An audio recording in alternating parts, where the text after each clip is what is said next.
My name is April Oates. I'm an apprentice at Cotner Funeral Home. I'm here sitting with Barth Cotner, funeral director at Cotner Funeral Home, and Leslee Saylor, who is one of the families that we cared for here at Cotner Funeral Home.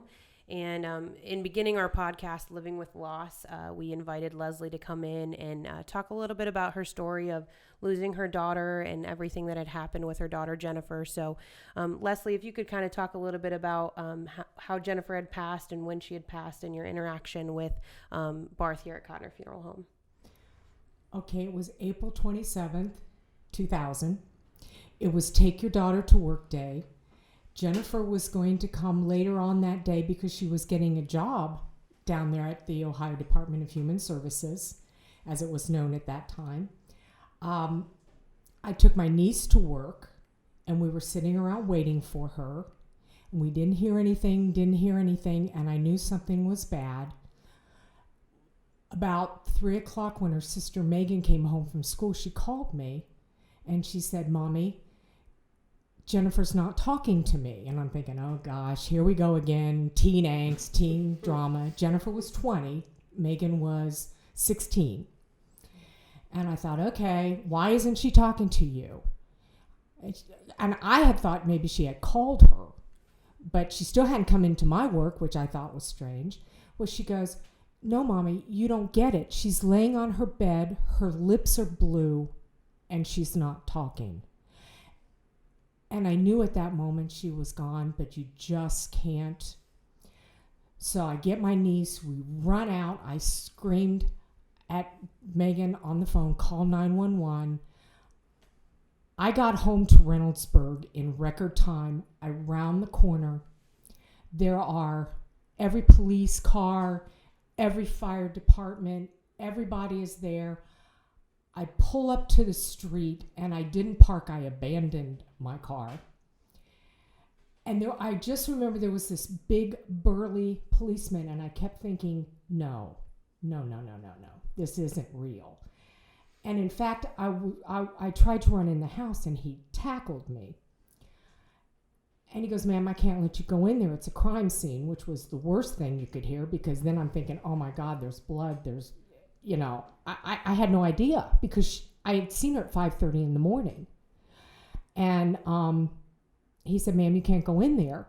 And I said, "You don't understand. She's my daughter." And he goes, "Yes, ma'am, I do. You can't go in there." And I said, No, you don't understand. She's just clowning with you right now. Let me go upstairs. I can talk to her. I can square this all up. We can all go home. We can have a good laugh behind it. It's not real." And he goes, "No, ma'am, I'm sorry. She's gone." And then I just kind of collapsed, like, she's gone?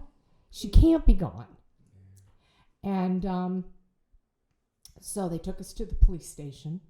And you hadn't gotten to see her at that point at all? And anything? I didn't. And again, I'd never been through anything like this. I didn't know what I could. Apparently, then the coroner came, and we were allowed to come back to see her before they took her. And okay. Megan said, "No, Mom, you don't want to see her like that."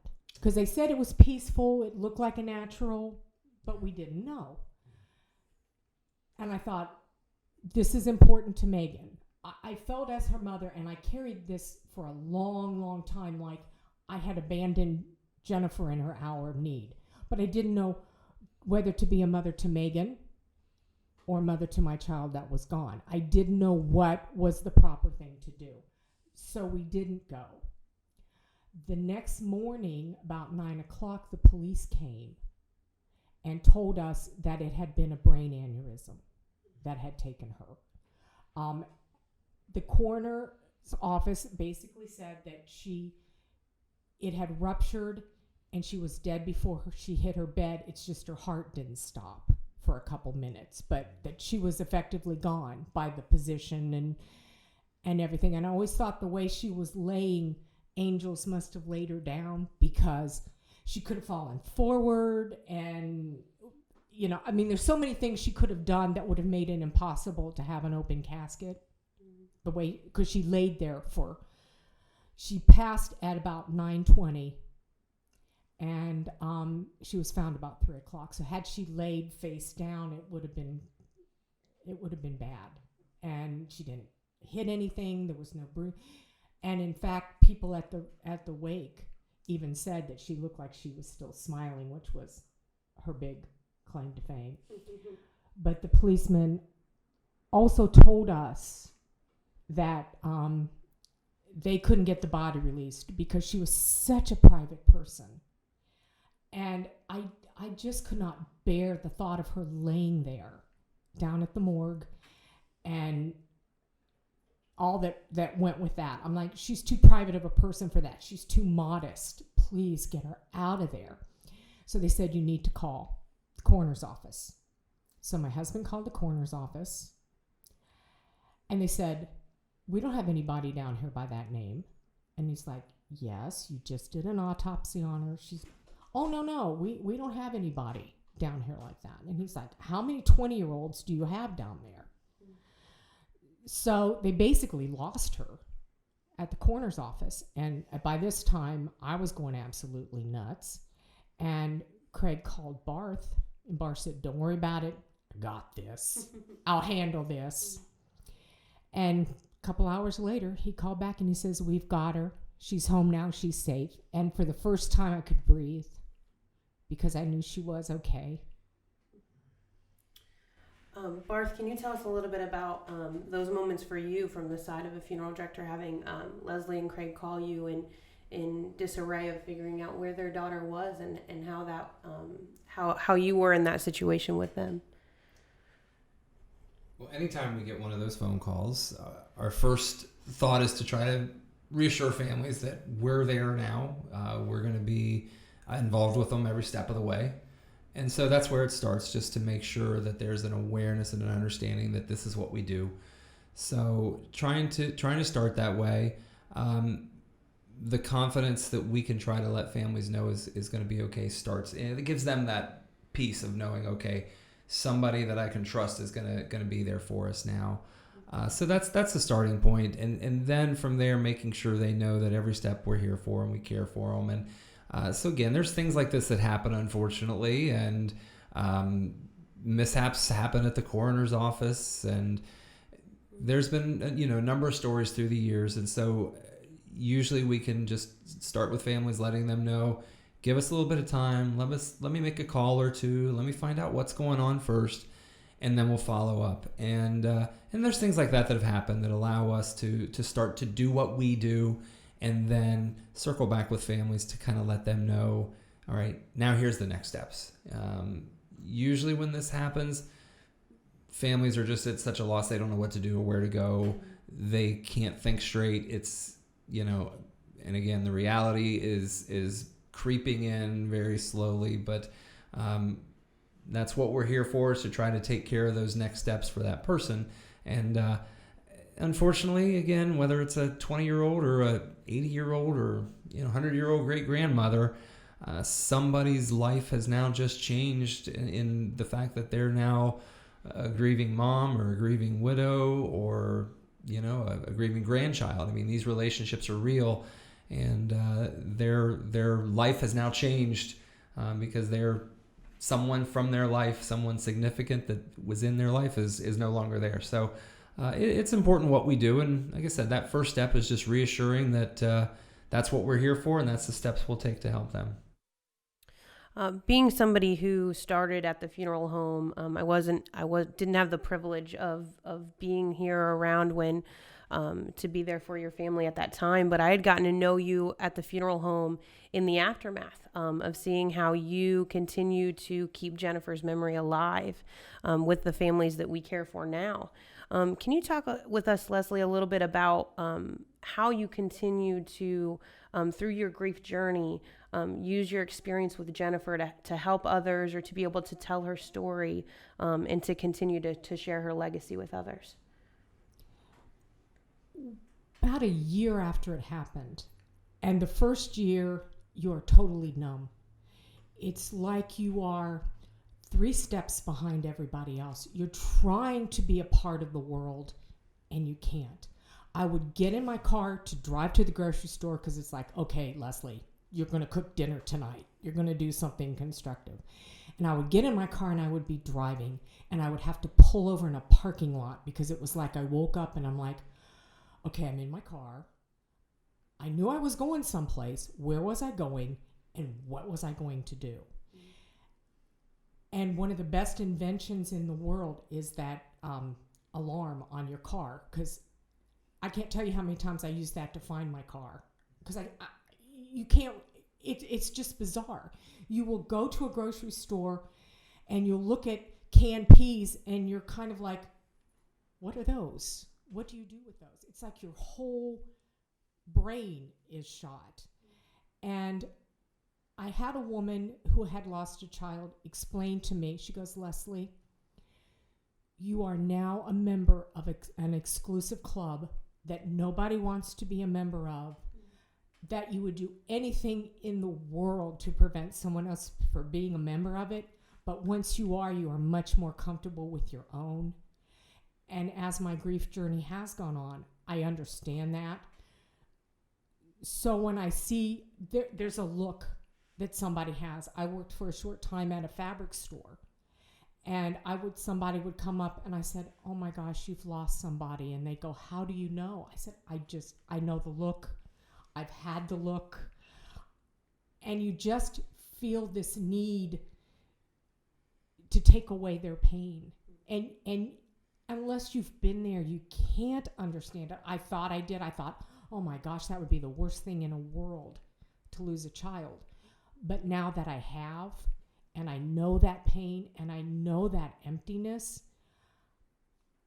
I have to, if I can take that pain away from somebody else, if embroidering hearse flags takes that pain away, if embroidering a memorial for them helps, if sewing a dress for a teddy bear helps, whatever I can do, I do in the name of Jennifer, because that's the biggest piece of losing a child. I have lost such a big part of my future and what would have been. And the worst thing to happen is for your child to have never been, that her existence is never remembered, or that it's just erased. So I fight, and every mother does that, I'm sure. They want their child out there. And if I can do this and ease somebody's pain, that's what people did for me. One of the things that Barth and I and many of us here at the funeral home, I'm sure, have talked about is the one thing that we don't have the privilege of doing in our job is being able to bring that person back. And I'm sure in the midst of when Barth was caring for your family, he had felt that way about Jennifer. And there are many different resources that families can have. And I'm going to shoot over to Barth and just ask, what are some of the resources or even advice or things that you can give to families, Barth, who are going through that shock and that moment of losing someone, what next steps that they could maybe take in dealing with that grief journey? Everyone's grief is unique. That's one of the most important things to understand. And so there's clearly no one answer as to what needs to happen. Leslee, I'm sure you had many people telling you how to grieve along the way. Mm-hmm. Was there some good advice that anyone gave you along the way? And can you remember any of the advice that was you wanted to kind of wrap your arms around their neck? The song Amazing Grace, as I've gotten older, I understand what grace is. Sarcasm is kind of my default mode. So if I perceive somebody as being stupid, I kind of attack. And the biggest thing I would say is you really have to listen to what people are saying. The biggest thing that I would have, there were a couple things. One of the worst things was somebody would come up to me and say, well, she's in a better place. Well, she was doing just fine in her room with her TV and her cable and her air conditioning. The only thing the girl didn't have up there was a refrigerator, okay? She had to come downstairs for food, but she was doing pretty good there. The other thing, the biggest thing was, well, didn't you have any signs? And this is where grace comes in, okay? Because my initial response in my sarcasm default mode was, oh yeah, she was writhing in the floor in pain, and we said, she'd be dead in a couple days anyway, so no, we just stepped over her. But then when I sat back and I listened to what they were asking, they weren't throwing shade on me. They weren't judging me. They were saying, please, Leslee, give me something that I can hold on to look for so this won't happen to me. And that's where grace comes in. And at that moment, when you are so raw, you only hear the surface of it, because that's basically all that can get in. It's kind of like a race car where they have that front, and if paper gets on the front, the air can't exchange and nothing gets in and out and the engine blows. It's kind of like that with your brain. It's like there's something in front that is keeping some things from coming in, and you have to back off and take a deep breath, because like they said, the steps of grief. I thought it was like, okay, denial, check, got that one done. Let's move on to the next step. Okay, anger, check, got that one, you know. And it doesn't work that way. And that's what's so frightening, is because you become hyper vigilant. I can't control the fact that my daughter passed away, but I can control I can control that you just bogarted your way into my parking spot. Really? You're going to do that to me now? And things that you would just go, oh, come on, man, let it go. And that's part of the anger. And the hardest for me was acceptance, because I'm thinking, how in the world am I ever going to accept this? Because frankly, I was so angry because I had nobody to be angry at. So I only had God to be angry at. I'm like, really? So I paced the floor with her for ear infections. I went through all the teenage angst. We had the car accidents. We had this, we had that. She's going to college, getting ready to go to law school, and I'm able to reap the benefits of all my hard work. We're best friends now, and you're going to take her now? Really? That's what you've got for me? But what I came to for acceptance, I would rather have had this incredible human being in my life, and to have known her and loved her and watched her grow and feel the pain I have now, than to have never known her at all. And that's all I got. That's the best acceptance if you've lost a child you can have, is to love what you had and hold on to that and try to pass that on. That's an amazing thought, though, to be grateful for what you had. I mean, I don't know any other way that you could look at that. And I think sometimes people don't understand that you are so thankful for those 20 years and hold on to them, and that, I guess that gives you some of the comfort along the way. It does. It reminds me of when your Leslie's true saying is know my truth, and constantly saying how when Jennifer had passed, you were a changed person, and we talk a lot about that, you and I, about how you wouldn't be who you were today if not have gone through that experience. And so, what would you say to other mothers or other families who might be struggling or in the midst of losing someone recently? What would you say to them to maybe going forward, of things that they could maybe do to help know their truth and to be able to continue sharing their loved one's story? The hardest thing about it, Jennifer lived with us, okay? She was going to school, she lived with us. I have lost people that lived in Kentucky and down the street or whatever, but when it's in your house, that bed is always unslept in. Every morning you get up, the bed's unslept in. We never ate another meal at the dining room table because I could not sit there and see her Beauty and the Beast placemat with no plate on it. I mean, so you go through that. The piece of it that people don't understand is it's not something you get over. You get through it, you survive it, and you have so many people that go, well, I want you to be like you were before. And I will look at them and I say, okay, cut off your right leg, now walk the way you've always walked. You can't do it. I am an entirely different person. A big part of my identity, a big part of who I am is gone. And the family dynamics change, friendships change. I worked for the Franklin County, and I worked for the state of Ohio for 30 years. Okay, I know people that knew me way before I was even married, before I even had a child. And when I went back to work, they would jump into empty offices to avoid walking to me in the hall and having to talk to me. So then I became kind of a pariah because I'm the face of everyone's worst nightmare. And it's a really strange dynamic of all the interfacing that I've done with work, and my kids played sports, my kids were in choir, my kids were in orchestra, my kids were in Girl Scout, all these people that I networked with. I have now 2 people that knew me from before Jennifer that will still be my friend. And I cherish those people because they knew who I was before. They know who I am now. And one of them has actually joined the Would Have Been Club. Her son passed away, and we're even closer now. But it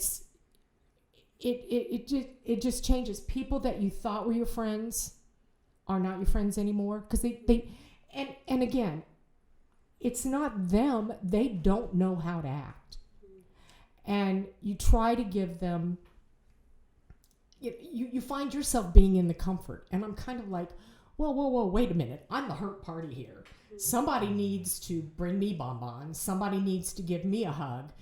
But it's and then there are family members that think they know more than you do and don't hesitate to tell you that they know more about it than you do. And family relationships fracture, friendships fracture, but then you get a whole new group of people and you become a whole new person. I mean, I'm privileged to be the grandmother of a child that I'm not blood related to, but he's my favorite little maniac, and we have a good time. So nothing will ever take the place of your loss, because that's a hole that nothing can fill. But there's things that can build around it and kind of encapsulate it so that it's not as acute, it's not as raw. I mean, even it's been 19 years. And to this day, I hear a song. It's April 2000. I smell her cologne on somebody. It's April 2000. I see somebody that looked like her as a little girl. I mean, it comes out of nowhere, even all this time. But those times are fewer. I would tell newly grieved people, you will be able to laugh again. I know it takes a couple of years, because you think, how can I have a good time when he's gone or she's gone? But you know what? I loved Jennifer, thorns and all. And make no mistakes, Jennifer could be the biggest pain in the butt of any human being on the face of the earth. To canonize her denies her humanness. And so many people want to canonize the dead. And if that's what you need, then okay, fine. But she could perform when she had to. Because there was one time we were in Tennessee, she was just awful. Just awful. And I said, you keep this up. I'm putting you on a Greyhound, and I'm sending you back to Columbus, and I'm not telling anybody that you're coming. You find your own way back. And she goes, you wouldn't dare. I said, do you see this face? Does this look like a face to play with? But I loved her for that. I mean, it's who she was. Because as pain in the butt as she could be, she could go out of her way if she found out that a child wanted a Tickle Me Elmo and the mother couldn't find it. She found one for the kid. And the mother goes, how much was it? And she goes, $30. And she goes, no, how much? And she goes, $30. She goes, no, you can get whatever you want for this. And she goes, well, why would I take advantage of you? You wanted it. I found it. So as, we all have that. And we all need to recognize that and embrace those times. What would you wish people around you at the time when she passed away knew? And what do you wish people still today knew in terms of dealing with somebody that's going through grief? basically all you want is somebody to hold your hand and listen when you tell your stories. So often people are afraid to ask about the deceased.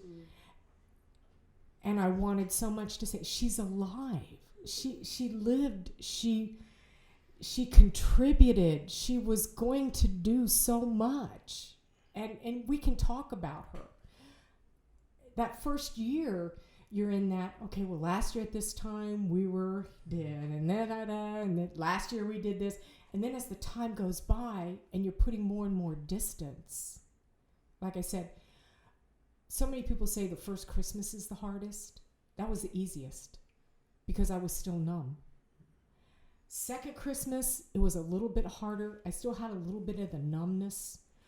The third Christmas, I'm sitting around and I'm looking at my family and all the intact family units. And I'm like, I don't have this anymore. I will never have an intact. This is my reality now. This is my Christmas.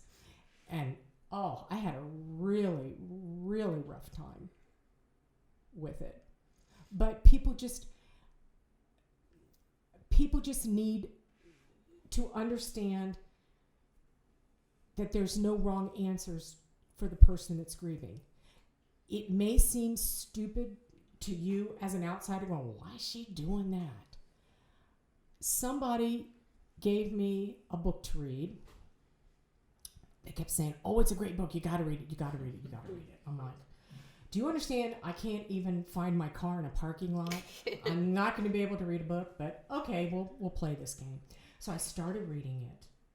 It's called The Lovely Bones. I don't know if you've ever heard of it or it's about a young girl that is murdered and buried in her neighbor's basement.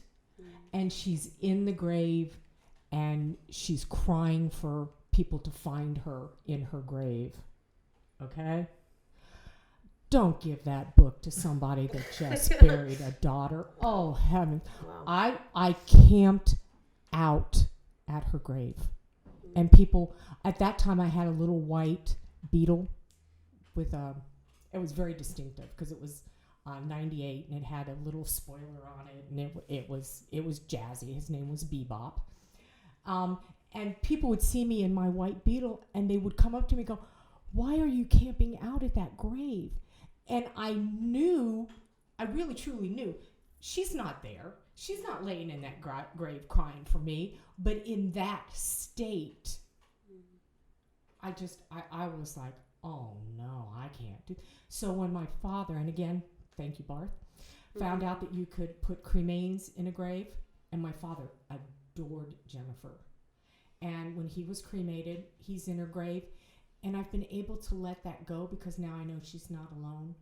I just felt she was out there with nobody. And now her other grandfather's with her, so I'm able to let that go. But people have got to understand, as a grieving mother, or any grieving parent, you have to do what gives you comfort. And if sitting out by her grave for hours at a time gives you comfort, then that's what you do.